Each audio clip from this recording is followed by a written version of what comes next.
നമസ്കാരം ഫ്രണ്ട്സ്. ഇന്ന് 2026 ഓഗസ്റ്റ് 15 ഒരു സ്വാതന്ത്ര്യ ദിനം കൂടി കടന്നു വന്നിരിക്കുകയാണ് ഫ്രണ്ട്സ്. നമ്മുടെയൊക്കെ സ്വാതന്ത്ര്യത്തിന്റെ മേലെ ചെറുതായിട്ട് പോലും ആരെങ്കിലും കൈകടത്തിയാൽ നമുക്ക് അംഗീകരിച്ചു കൊടുക്കാനായിട്ട് സാധിക്കുമോ? പറ്റില്ല, തീർച്ചയായിട്ടും പറ്റില്ല. പക്ഷെ ഒരു കാലത്ത് ഇന്ത്യക്കാരുടെ സ്വാതന്ത്ര്യം എന്തായിരിക്കണം, എന്താണ് അവരുടെ സ്വാതന്ത്ര്യം എന്ന് തീരുമാനിച്ചിരുന്നത് വിദേശ രാജ്യങ്ങളിലെ കമ്പനികൾ ആയിരുന്നു.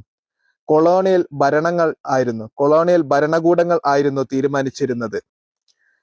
നമ്മളുടെ സ്വാതന്ത്ര്യം 1947 നമ്മൾ ഇന്ത്യക്ക് സ്വാതന്ത്ര്യം ലഭിച്ചു എന്ന് പറയുന്ന സമയത്ത് ഓർക്കണം, നമുക്ക് ആരും ഔദാര്യമായിട്ട് നൽകിയതൊന്നും അല്ല സ്വാതന്ത്ര്യം. തടഞ്ഞു വെച്ച നമ്മളുടെ സ്വാതന്ത്ര്യം ഇന്ത്യക്കാർ തിരിച്ചു പിടിച്ചതാണ് 1947 ഓഗസ്റ്റ് 15. 80ാമത്തെ സ്വാതന്ത്ര്യ ദിനം ആണ് ഇന്ന് കടന്നുപോയിക്കൊണ്ടിരിക്കുന്നത്. എല്ലാവർക്കും ഒരു സ്വാതന്ത്ര്യദിന ആശംസകൾ നേരുന്നു. വീഡിയോ ഇഷ്ടപ്പെട്ട ലൈക്ക്, കമന്റ്, ഷെയർ ചെയ്ത് സപ്പോർട്ട് ചെയ്യണേ.